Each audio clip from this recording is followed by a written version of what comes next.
आप बोर्ड परीक्षाओं की तैयारी कर रहे हैं तो यह चैप्टर अम्ल, क्षार और लवण आपके लिए बहुत इंपॉर्टेंट है। तो आइए शुरुआत करते हैं अम्ल से।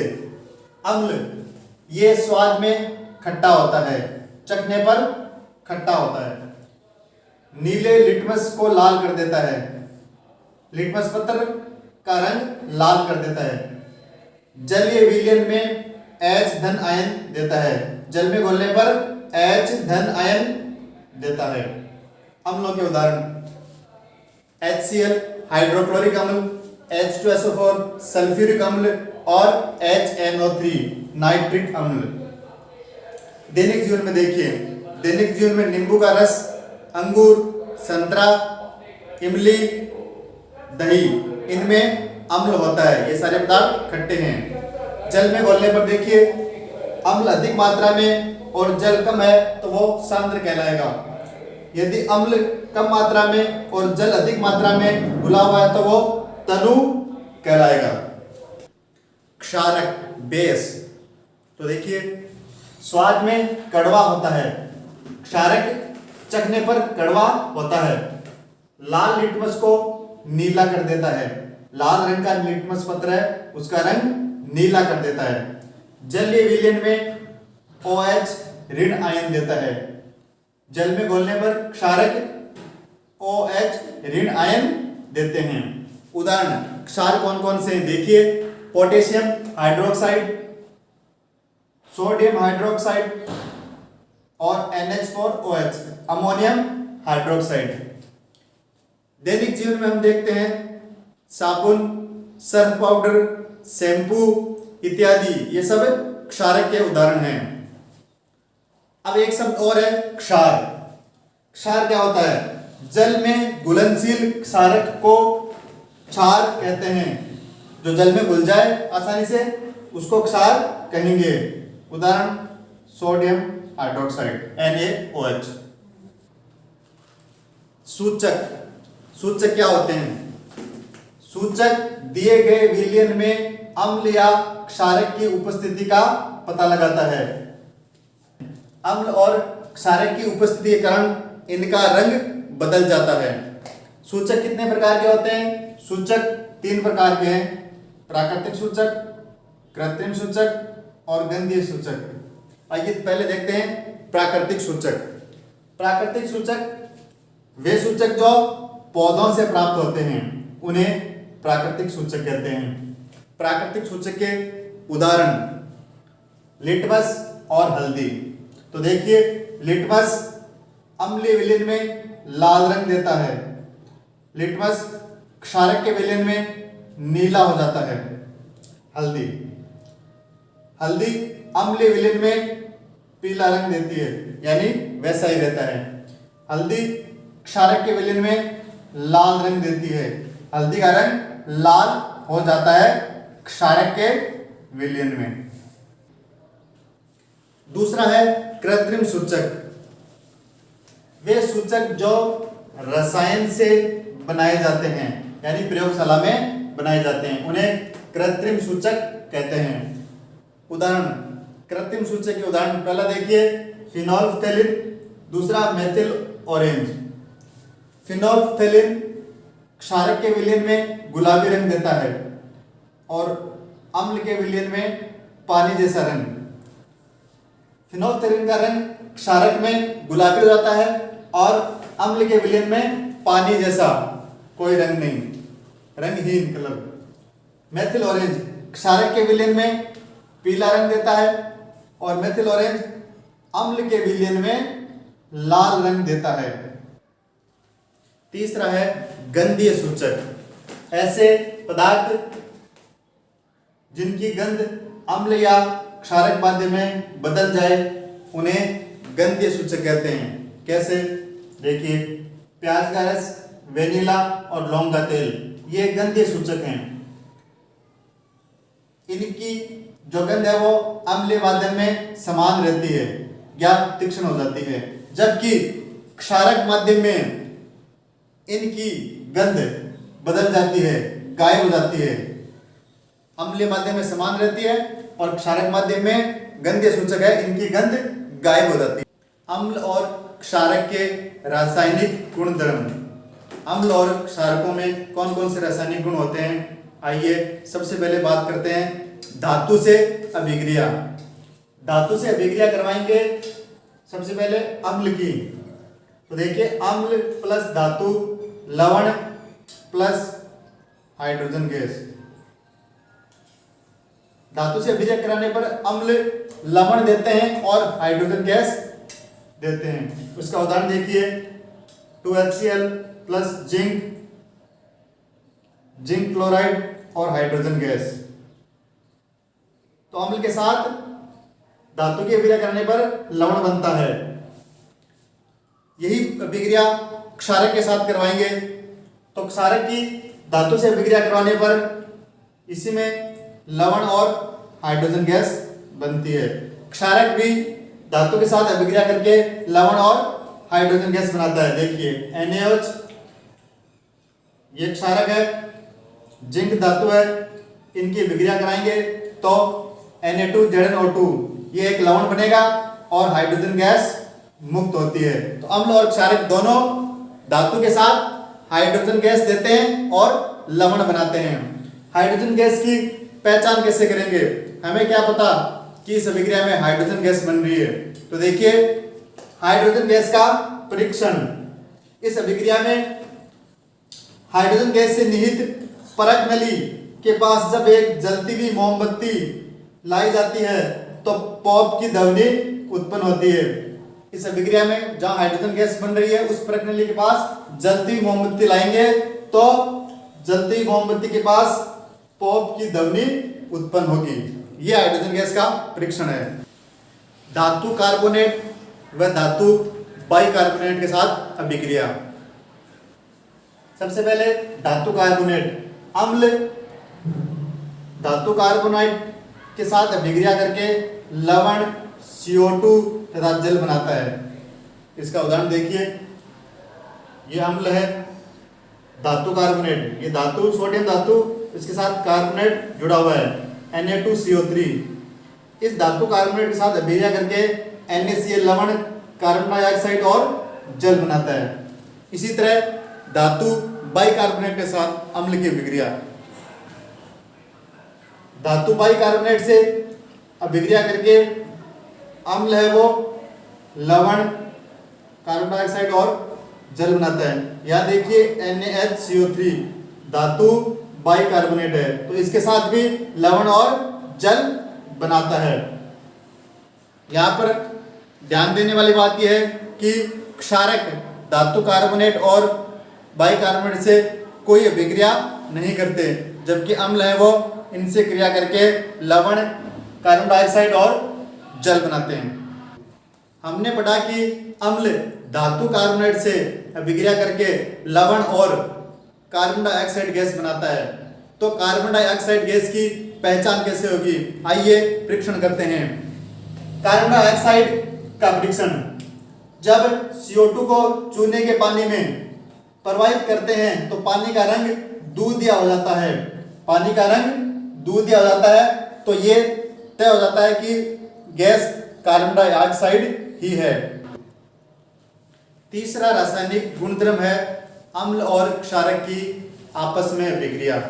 तो देखिए अम्ल और क्षारक परस्पर अभिक्रिया करके लवण व जल का निर्माण करते हैं।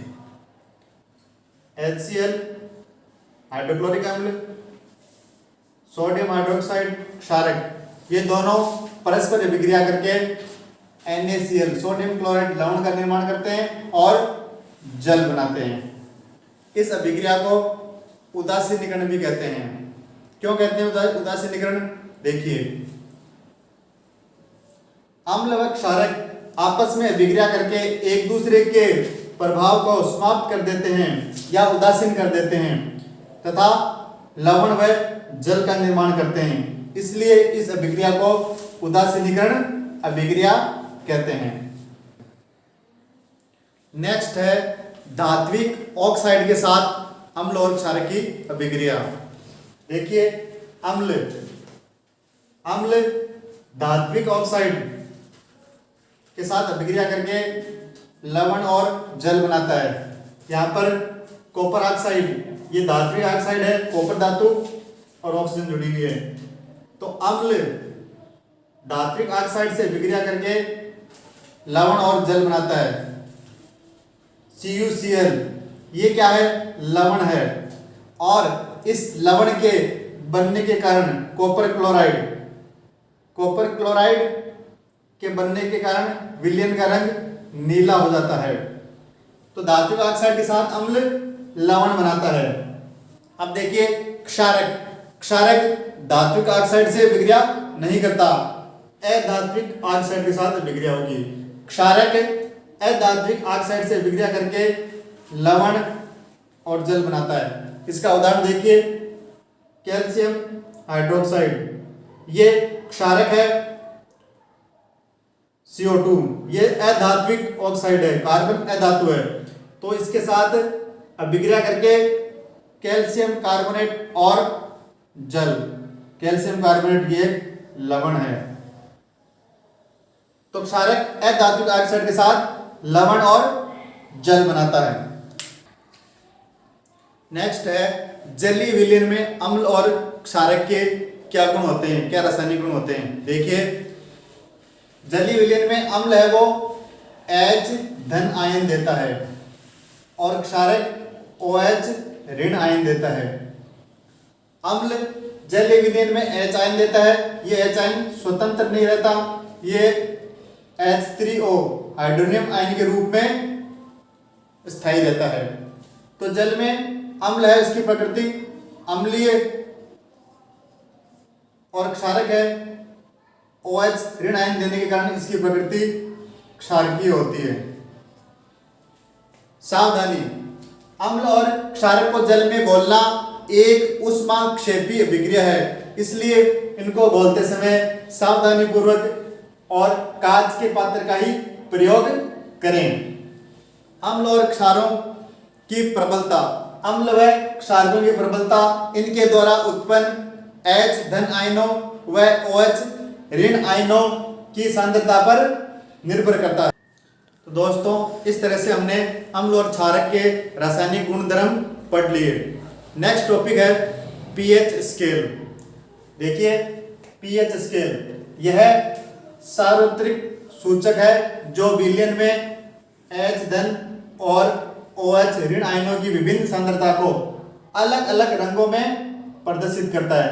pH स्केल में अलग अलग रंग होते हैं अम्ल और क्षारक के लिए। तो देखिए, ये pH स्केल है जिसमें 1 से लेकर 14 तक अंक लिखे हुए होते हैं। यहाँ पर 7 pH वाला जो पदार्थ है वो लवण होगा। 7 pH वाला पदार्थ लवण उदासीन होता है। 7 से कम वाले पदार्थ अम्लीय होते हैं और 7 से अधिक वाले क्षारीय प्रकृति के होते हैं। तो देखिए, 7 pH वाला पदार्थ उदासीन होगा, जैसे शुद्ध जल, इसकी pH 7 होती है। दैनिक जीवन में जठर रस 1.2, नींबू का रस 2.2, लार 6.5, ये सब अम्लीय हैं। क्षारीय में देखिए, रक्त 7.4, मिल्क ऑफ मैग्नीशिया 10 और NaOH की pH 14 होती है, ये प्रबल क्षारीय है और ये जठरस प्रबल अम्लीय है। शुद्ध जल उदासीन होता है। दैनिक जीवन में pH का महत्व है। हमें pH की जानकारी होनी चाहिए, कौन सा पदार्थ है वो अम्लीय है, कौन सा क्षारीय है, इसका हमारे दैनिक जीवन में बहुत महत्व है। देखिए, हमारा शरीर 7 से 7.8 pH के मध्य कार्य करता है। इससे कम या ज्यादा होने पर अस्वस्थ महसूस करते हैं। पेट की अम्लता बढ़ने पर दर्द का अनुभव होता है, एसिडिटी होती है। इसके लिए हमें दुर्बल क्षारक या एंटा एसिड का सेवन करना चाहिए। मुंह में लार की pH 5.5 से कम होने पर दंत क्षय, दांतों को नुकसान होने लगता है।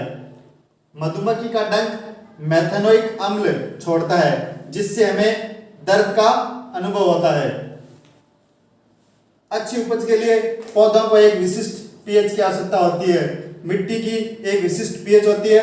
हर पौधे को अलग अलग विशिष्ट pH की आवश्यकता होती है। वर्षा जल, वर्षा जल की पीएच है, इसका मान अगर 5.6 से कम हो तो वो अम्लीय वर्षा कहलाती है। नेक्स्ट टॉपिक है लवण, साल्ट। लवण क्या होता है? अम्ल और क्षारक मिलकर लवण का निर्माण करते हैं। लवण से रसायनों का निर्माण होता है। लवण परिवार, समान धन या ऋण मूलक वाले लवणों को एक ही परिवार कहा जाता है, जैसे सोडियम लवण परिवार, सोडियम क्लोराइड, सोडियम सल्फेट। यहाँ पर एक ही धन मूलक है, देखो सोडियम और यहाँ भी सोडियम, तो ये सोडियम लवण परिवार कहा जाएगा। दूसरा क्लोराइड लवण परिवार, यहाँ पर ये क्लोरीन, ये क्लोरीन, पोटेशियम क्लोराइड और सोडियम क्लोराइड, ये क्लोराइड लवण परिवार के सदस्य हैं। साधारण नमक NaCl को रसायनों का कच्चा पदार्थ कहा जाता है, यानी साधारण नमक से कई रसायनों का, कई उपयोगी पदार्थों का निर्माण होता है, जैसे सोडियम हाइड्रोक्साइड है, बेकिंग सोडा है आदि। हमारे दैनिक जीवन में काम आने वाले उपयोगी रसायनों में पहला है सोडियम हाइड्रोक्साइड NaOH। देखिए कैसे बनता है सोडियम हाइड्रोक्साइड। सोडियम क्लोराइड के जलीय विलयन से विद्युत प्रवाहित करने पर यह वियोजित होकर NaOH उत्पन्न करता है। ये सोडियम क्लोराइड, ये जल, और इसमें विद्युत धारा प्रवाहित करने पर NaOH, sodium hydroxide plus chlorine gas और हाइड्रोजन गैस वियोजित होती है। इस अभिक्रिया में एनोड पर क्लोरीन गैस, कैथोड पर हाइड्रोजन गैस और कैथोड के पास NaOH का जलीय विलयन प्राप्त होता है। तो देखो ये हो गया सोडियम हाइड्रोक्साइड के निर्माण की विधि। अब इसके उपयोग देखिए क्या काम में आता है। तो हमारे दैनिक जीवन में देखिए उद्योगों में धातुओं से ग्रीज हटाने में, साबुन तथा अपमार्जक के निर्माण में और कागज बनाने में, कागज उद्योग में सोडियम हाइड्रोक्साइड का उपयोग किया जाता है। दूसरा महत्वपूर्ण रसायन है विरंजक चूर्ण। इसका नाम है कैल्शियम ऑक्सीक्लोराइड। निर्माण शुष्क भुजे हुए चूने पर क्लोरीन की अभिक्रिया से विरंजक चूर्ण का निर्माण होता है। ये कैल्शियम हाइड्रोक्साइड है, शुष्क भुजा हुआ चूना, इस पर क्लोरीन की अभिक्रिया से CaCl2 और जल का निर्माण होता है, CaOCl2 विरंजक चूर्ण कहते हैं इसको। उपयोग, विरंजक चूर्ण का उपयोग वस्त्र उद्योग में विरंजन के लिए, कागज उद्योग में विरंजन के लिए और पेयजल को रोगाणुमुक्त बनाने के लिए रोगाणुनाशक के रूप में विरंजक चूर्ण का उपयोग किया जाता है। नेक्स्ट है बेकिंग सोडा NaHCO3। रासायनिक नाम है सोडियम हाइड्रोजन कार्बोनेट। इसका निर्माण साधारण नमक की कार्बन डाइऑक्साइड व अमोनिया के साथ अभिक्रिया कराने से बेकिंग सोडा का निर्माण होता है। साधारण नमक, कार्बन डाइऑक्साइड और अमोनिया, इनकी अभिक्रिया से NaHCO3 बेकिंग सोडा का निर्माण होता है। इसका सामान्य नाम खाने का सोडा है। इसके उपयोग, बेकिंग सोडा है, ये बेकिंग पाउडर बनाने में काम आता है। दूसरा इसका उपयोग है पेट की अम्लता दूर करने में एंटासिड के रूप में। तीसरा इसका उपयोग है अग्निशामक यंत्रों में, अग्निशमन यंत्रों में इसको उपयोग में लिया जाता है। धोने का सोडा NaCO3 10H2O कैसे बनता है?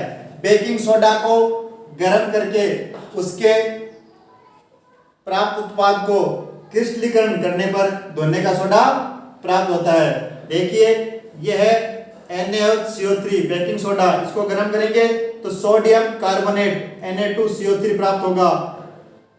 इसके क्रिस्टलीकरण से Na2CO3 प्लस 10H2O। किस विलयन से धोने का सोडा प्राप्त होगा? NaCO3 10H2O। यहाँ इस लवण में जल के 10 अणु हैं। इसमें क्रिस्टलन जल है। क्या होता है क्रिस्टलन जल? देखिए, किसी लवण के सूत्र इकाई में, एक इकाई में कितने जल के अणु हैं, उसकी संख्या को क्रिस्टलन जल कहते हैं। इसके उपयोग धोने का सोडा है वो कांच, साबुन और कागज उद्योग में काम में लिया जाता है। घरों में साफ सफाई, धुलाई करने में, जल की स्थायी कठोरता हटाने में, ये इसके उपयोग हैं। अंतिम उपयोगी रसायन है प्लास्टर ऑफ पेरिस, पीओपी। इसका निर्माण कैसे होता है? देखिए, जिप्सम को 373 केल्विन यानी 100 डिग्री सेंटीग्रेड पर गर्म करते हैं तो ये जल के अणुओं को त्याग देता है और कैल्शियम सल्फेट अर्ध हाइड्रेट बनाता है, जिसको प्लास्टर ऑफ पेरिस कहते हैं। देखिए, ये जिप्सम का सूत्र है कैल्शियम सल्फेट 2H2O। ये जिप्सम का सूत्र है, इसे गर्म करेंगे 373 पर तो ये कैल्शियम सल्फेट अर्ध हाइड्रेट बनाता है, इसको प्लास्टर ऑफ पेरिस कहते हैं। पीओपी भी कहा जाता है सामान्य नाम। इसका उपयोग, प्लास्टर ऑफ पेरिस का उपयोग देखो, टूटी हुई हड्डियों को जोड़ने में प्लास्टर करते हैं, उसमें भवन निर्माण में पीओपी डिजाइन बनाते हैं, खिलौने, मूर्ति और सजावटी सामान बनाने में इसका उपयोग किया जाता है। उम्मीद करते हैं आपको अच्छे से समझ में आया होगा। वीडियो को लाइक करें और चैनल को सब्सक्राइब करें। धन्यवाद।